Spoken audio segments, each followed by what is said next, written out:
Hey, it's Travis, and welcome to another episode of Marketing Unboxed. In this episode, Ali and I had the pleasure of speaking with Sandeep Singh, who is a revenue operations and compensation expert. He has worked at companies as large as Dell Technologies and has done his own consulting. And we talked about compensation, sales compensation. That's one element of a larger RevOps picture, but very important, very nuanced, very complex, and at least in my opinion, very interesting. And so we had a great conversation, talked about how things have changed, how business has changed, how sales compensation has changed. He broke down three of his key elements to think about when it comes to sales compensation. We talked about quota planning, a big, important part of that, and touched a little bit on sales enablement. So also ran into a few technical issues, which will happen from time to time. So we actually started recording in Riverside.fm and had to move it over to Zoom. So if there's audio discrepancies, you may notice about halfway through a difference, but you got to roll with it, man. And that's what we did. And we had a great time. Actually, a lot of bloopers, a lot of laughing happened in this episode. So sit back, relax, and enjoy.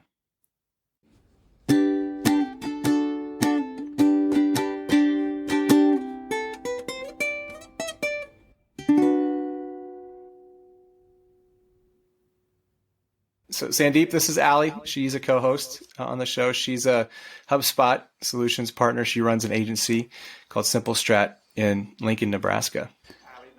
Nice to meet you as well. Sandeep, where are you joining us from? I'm from Austin, Texas. All right, Central Time Zones unite. Travis is going to be the lone West Coaster. Exactly. Cool. We'll go ahead and get started. So Sandeep, welcome to the Marketing Unboxed podcast. I'm really excited. We're really excited. Ali's back, so got to get used to saying we again. It's a good thing. And so we're excited to have you on the show. And today, this is going to be part of the RevOps series. And we're going to talk about sales compensation. So looking forward to digging into that. And can you tell us a little bit about yourself? Sure, Travis. Thanks, Travis and Ali. Thanks for having me on your podcast. I'm a sales and revenue operations leader with about 20 years of experience helping revenue teams achieve their revenue objectives. I have end-to-end operations experience, including go-to-market strategy, budget planning, forecasting, pipeline management, people, process, tools, optimization, and of course, sales compensation design for B2B and B2C customers. I'm currently advising high growth companies in revenue operations in the area of revenue operations.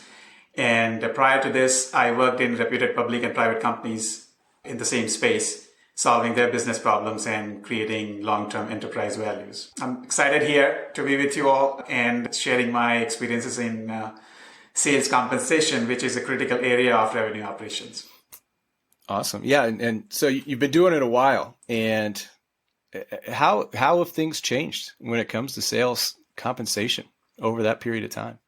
Yeah, most of things are still the same, but I would say the couple of things that I have noticed in the last 10, 15 years are related to automation of the sales compensation. We have seen now a lot of tools coming in the market for quota setting and compensation calculations, and providing the automated reporting to the management as well as the sales people. Back in the days, we used to do manual calculations in spreadsheets and reporting was manual. Then after some time, we got the reporting automated, but calculations were still manual. And now, as I said, like with the tool automation, things are definitely easier for many companies. So that's one thing. The other change or a trend that I've seen is, of course, as the business has evolved, we are now living in subscription economy. And as the selling motion has evolved, compensation has evolved as well. So earlier when an AE used to sell a software license on a perpetual basis, they just used to sell that deal and close the deal and get paid and then move on to search for the next customer. Now we are living in the subscription economy, consumption economy. So you have the land and expand situation. So AEs have to be, or the account team has to be engaged after closing the deal. And so we want to make sure that the comp plan addresses not just closing the deal, booking, but also as the revenue is recognized over the period. And as the customers are consuming more, using more products and services, the account team is getting paid on those things as well. So those are the two things I would say, big things I would say that has evolved over the years. So Sandeep, you work as an external advisor to companies, correct? What are some of the most challenging parts of managing expectations as it comes to RevOps? So, I mean, some of the smaller companies, really early stage companies, don't have a solid revenue operations to begin with. So they take time to set the revenue operations structure in place. And then, of course, when they are ready to grow, when they're ready to scale, then they invest in people, process, and technologies as far as the revenue operations is concerned. Majority of my career has also been working with, as I said, Fortune 50 companies, public and private companies, helping in the revenue operations. Over there also, I mean, we had pretty much end-to-end functions of revenue operations, and sales compensation, of course, was one of the big things that I had opportunity to work for many years. So that's what I would say, that it's like more mature companies they know exactly where they want to focus on, where the investment should be.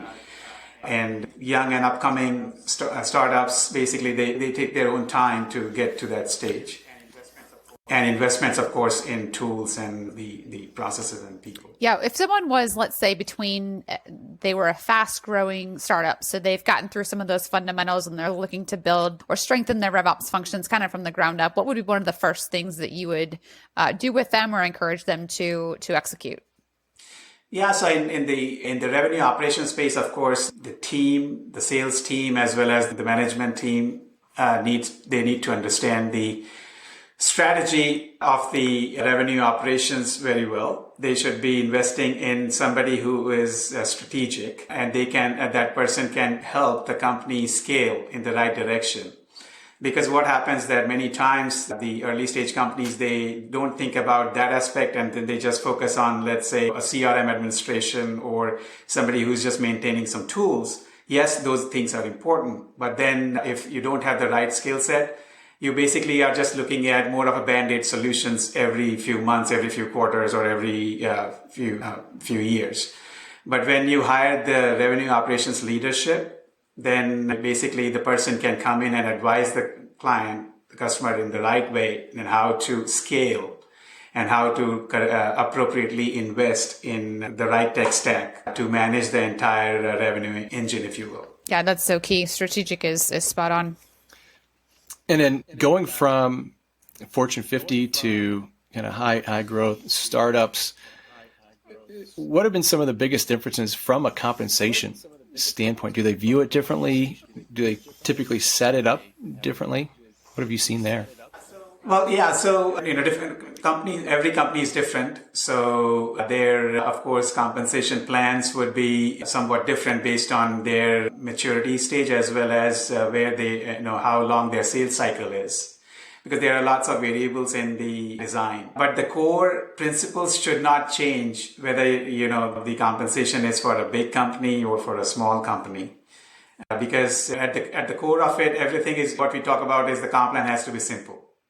The reps should understand how their commissions is being calculated and how they're getting paid. And then, of course, the comp plan has to align with the strategic goals. Individuals are carrying their quota and they're getting paid. But at the end of the day, the question is everybody's comp plan, every role archetype that we talk about, whether every role archetype has the comp plan elements, the measures that basically aligns to the company objectives, strategic objectives. So those are the key things that we look at, either whether it's a big company or small company, right? Now, in the small companies, especially nowadays, like, as I said, that if the company is into subscription economy, in the subscription business model, they are looking at the land and expand and all that stuff, that motion. So we need to look into those constructs in the comp plan versus some of the other companies that they only focus on one aspect of the business. So I would say core principles would not vary across the companies. It's just a question of how much investments the company can make at that stage where they are in managing the sales compensation. And with the land and expand that is pretty prevalent now, how much of that is then put on the customer success team to do the expand, and how is compensation dealt with between AEs and SDRs and customer success, kind of the entire chain?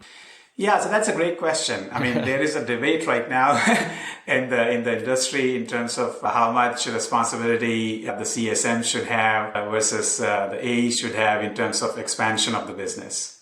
Of course, there is no question about landing the business, right? AEs will land the business. But here is my take on it, right? So, I mean, first of all, CSM's job, of course, is to make sure that the customer is using the product or the service. They're onboarded well, and they make sure that it's to them at the beginning of the deal, right? Or at the time of closing the deal. So are the customers realizing the value? Are they getting the impact out of it? And once they get those values and the impact, then of course they will renew. They will be happy with the service or the product, and they will continue to renew. And they will likely be also a good candidate for upsells or cross sells. So in the land and expand that we talk about, that becomes critical, because then that's the best way to bring down your customer acquisition cost if you are able to upsell and cross sell in the existing account. Now, in terms of the CSM's core job is, of course, to make sure that the customer gets the value out of that. So that's there. But they also should be looking at the opportunity of upselling and cross-selling. But here is the thing. Not every company is the same in their products and services. So Sandeep, I think when you become an external consultant and you go into a company, there's usually that external set of eyes that lends itself to find things that people on the inside might not see. Are there some things that you tend to pick up rather quickly that might be broken or maybe inaccurate or wrong when you first start working with clients that are pretty common? Yeah, absolutely. I mean, yeah, it looks like we need to refresh the page. Can you try to refresh? You were on that was so good. Keep going. I'm sorry. It just shows you on the screen that recording is stopped. So it's just... I don't know yet. I've never had that happen before. Evidently. there he goes. And the other thing, Ellie, now that this is going to be described anyway, I think I and Travis were talking before. I'll just re-ask it in our Zoom environment. So I'll jump over to there. Thanks, Travis. Cool. Nice. And Ali, what was your last question? Because that was a good question, and Sandeep had a good answer. Yeah. So you've been primarily in large organizations doing RevOps, which makes it probably easy for you now to spot some things that might need a little more attention. Like, knowing what you know now about RevOps, what might you advise people who are either new to the position or kind of scaling up their efforts for the first time?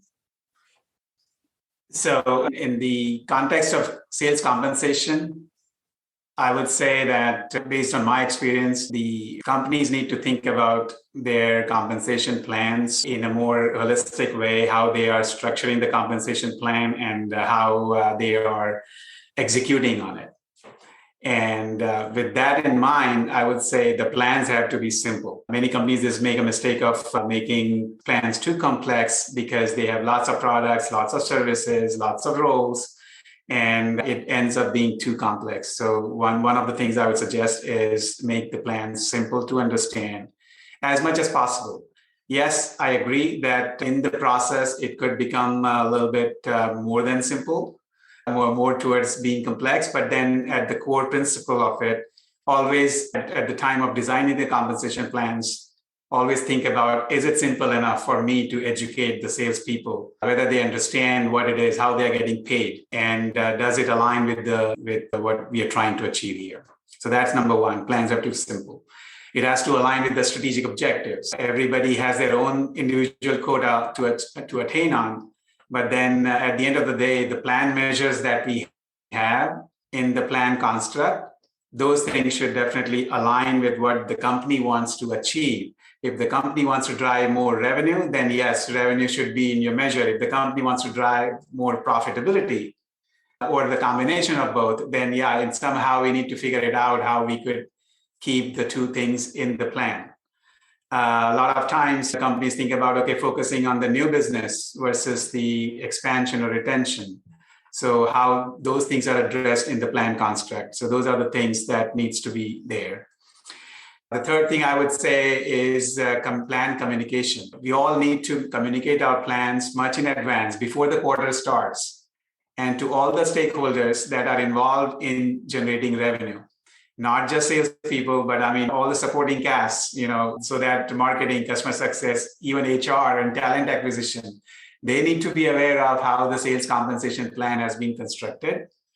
So they are going and sourcing the candidates. They can explain about at a high level what the plan is and how they will get paid, and make it in a more positive way, that the whole story, that anybody who's coming will succeed here doing these other things, right? And so that will add value to the overall process.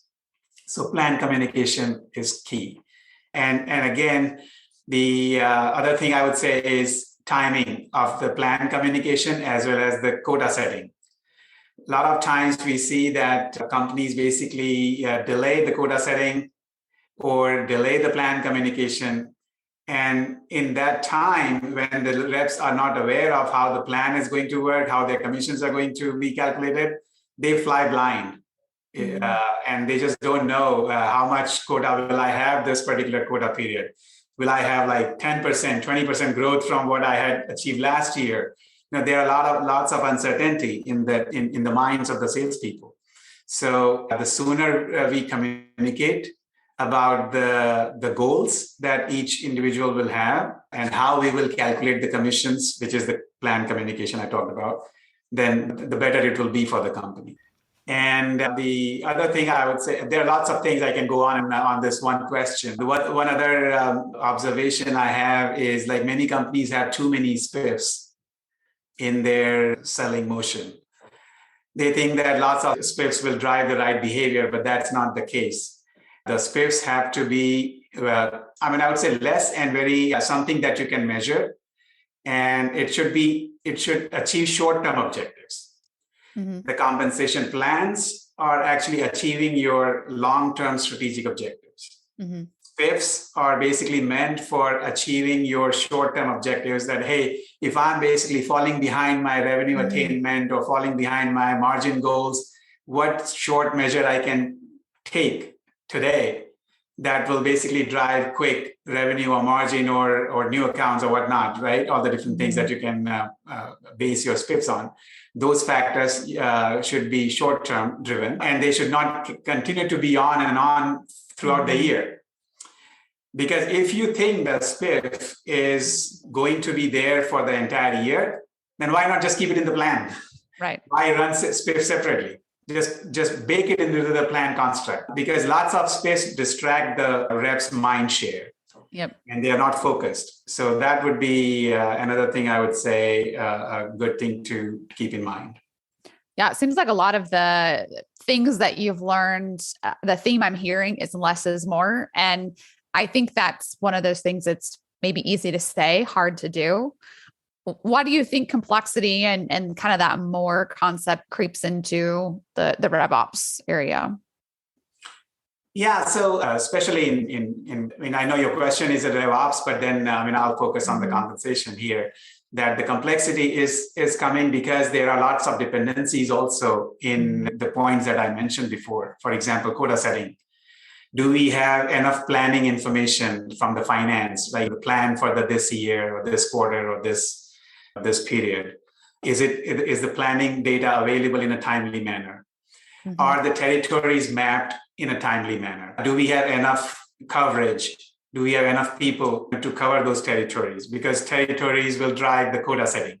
Mm-hmm. So when we talk about the timely setting of the quota and complexity around the quota itself, mm-hmm. Though there are lots of dependencies, and everybody has to come together and make sure that we actually deliver the quota letters mm-hmm. and the communication to the salespeople in a timely manner. So for that to happen, all the dependencies need to be sorted out.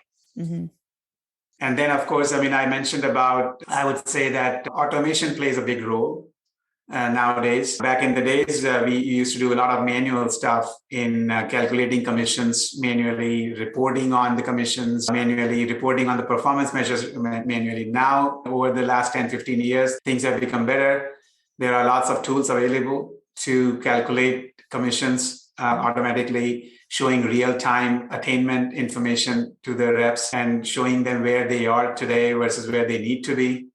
So reportings are all automated now. So if the companies are able to use automation, if they're able to automate their process in sales compensation, definitely that will help them increase the efficiency and effectiveness of their selling motion. Yeah, definitely. And the automation that you've mentioned, is that happening in a CRM or is that happening in some other platform? Are there tools that are specific just for that? It's generally other tools. There are some other tools available in the market nowadays. Many companies have their own home-built system, I would say. And nowadays, many companies are offering the compensation solution on a subscription basis. And they basically help with calculating the commissions, reporting on it, providing the dashboard to the salespeople on where they are. So that definitely would help companies in achieving the efficient operation.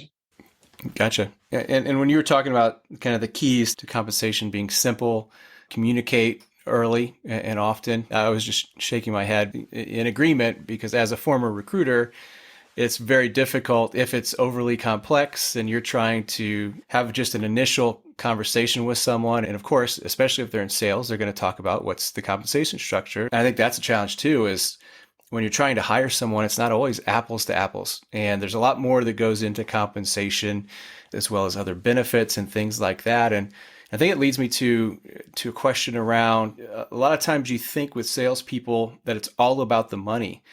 How much of that is true and what do you see there? And is that changing? I know there's 3 questions there, but. Yeah, no, that's a great question. I mean, monetary and non-monetary benefits for the salespeople, right? And what drives them. I mean, we all have heard the phrase like salespeople are coin operated. They are driven by the dollars, which is true and they should be. But then at the same time, we should not overlook the non-monetary aspects of the incentive. So yes, it's possible that one of your top performer AEs would be earning the highest commission, but they may or may not be good enough for promotion or doing something better or bigger for the company. Yeah, so if there are salespeople who are actually going above and beyond their normal duties, that if they are training the new hires, if they are spending time and effort in enabling the other sellers to get up to speed or get the best out of them, or engaging in some long-term initiatives for the company that will actually deliver better or more enterprise value, right? Create more enterprise value for the company. Those things should not be overlooked. And even though the company may not be basically giving commissions on those things, they could give some non-monetary incentive or rewards or recognition on that. If you have an all-hands deck meeting or you have sales kickoff or any of those big meetings, recognition goes a long way for those individuals or players, team players who are actually are helping in those initiatives. Similarly, they are also the likely candidates for promotions, for example, right? I mean, you know that these people basically not just have their quota in mind, but they have overall big organizational goal in mind. So that means they are the right leaders to lead the company in future. So those are the things that has to be kept in mind. And of course, with promotion, there is a monetary aspect. So everything kind of ties back to it. But the point is that there are definitely other things that needs to be managers and sales leaders need to take care of.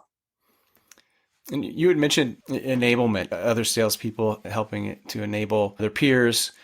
And sales enablement is a big deal. It's becoming more of a big deal.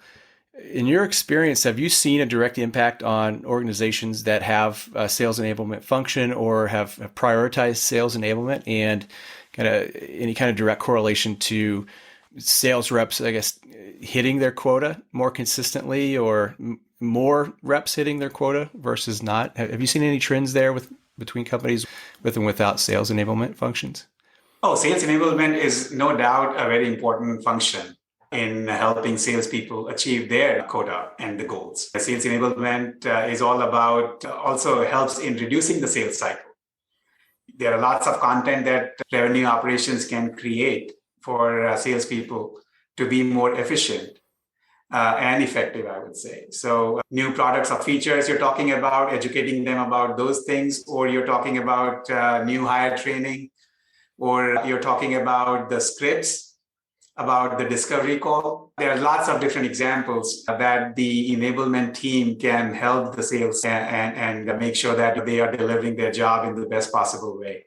And then, of course, when revenue operations and every operations team, I would say, is helping the sales team, eventually they are not just delivering on their quota and the goals, it helps overall meeting the company objectives, and then it helps everyone. So that's a key function, of course. Awesome. Sweet. Any advice you'd have for someone who is in that type of role inside of an organization for the next 5 years? In revenue operations or sales compensation? I mean, both. Like someone who's actively designing sales comp plans here as we move forward. The best advice I would say is be a partner to the salespeople in the best way possible. And also be curious about how things are working and what they can do better. So I'll come back to the partnership with salespeople, right? I mean, those who are successful in revenue operations, they need to understand what the salespeople are trying to communicate or how their behaviors are through the feedback that they can collect from salespeople. So one thing I should also mention that anytime when we are making a process change or plan change or creating a new compensation plan, we always try to not just get feedback from other finance and other supporting teams, but also directly from the salespeople, what's working, what's not working, right? So the best partnership comes through getting the feedback from them and incorporating as much information as possible in the new plans and new process definitions. And then the second part I mentioned about being curious is like at the end of the day, the revenue operations is all about bringing more efficiency and effectiveness in the whole function, in the whole revenue engine, if you will. And need to be curious about why something is working. Can we do better? And if something is broken, fix it and fix it fast. And if something is taking time, do we have a short-term fix? Mm-hmm. Because salespeople are not going to just wait if some fix is going to take 6 months. So the operations team need to be agile enough to figure out a short-term solution so salespeople can start working on those things while the team has a focus on delivering the permanent solution that may take a little bit longer. Mm-hmm. Yeah, it sounds like a fundamental business challenge. You've got your audience, which is your salespeople. You've got the fact that you need to listen to them and see what they want, and then figure out a way to design it so that it makes sense for both parties. So it's good advice. Yeah, I mean, and in terms of the feedback, I mean, we try to get feedback from everyone. Like even try to get feedback from HR and talent acquisition. What are they hearing when they are trying to recruit people? What are they hearing from the candidates? That's great. What are they seeing in the market? Is our plan completely off base, or is it better than others? Can we do better? Things like that. So that's just one example. Feedback should be from marketing, from customer success, from sales, HR, finance, of course, because finance is the one that measures the operating expenses. And their job is to manage the expense, which basically translates into sales productivity. Like how much dollar of revenue you are earning based on how much dollar expense you have on the sales and marketing, right? So those things are definitely critical. So as a revenue operations person or team, I would say we need to hear feedback from everyone and then come to a solution that works for everyone. Yeah, absolutely. Yeah, that's very interesting. And I think we're coming up on time, and really appreciate you taking the time to chat with us today, Sandeep, given some of the technical issues that we had. But I think this was a great episode, a lot of great stuff here, a lot of very pertinent information, and that a lot of people are trying to figure out. So how can people, if they want to connect with you or follow you, what's the best way for them to do that? Yeah, I mean, I'm on LinkedIn, so people can connect with me on LinkedIn. And definitely, I would be more than happy to answer any questions through email or through even LinkedIn messaging. Happy Perfect. to help. Awesome. Awesome. Well, yeah, I really appreciate it. Great conversation. And yeah, we'll catch up soon.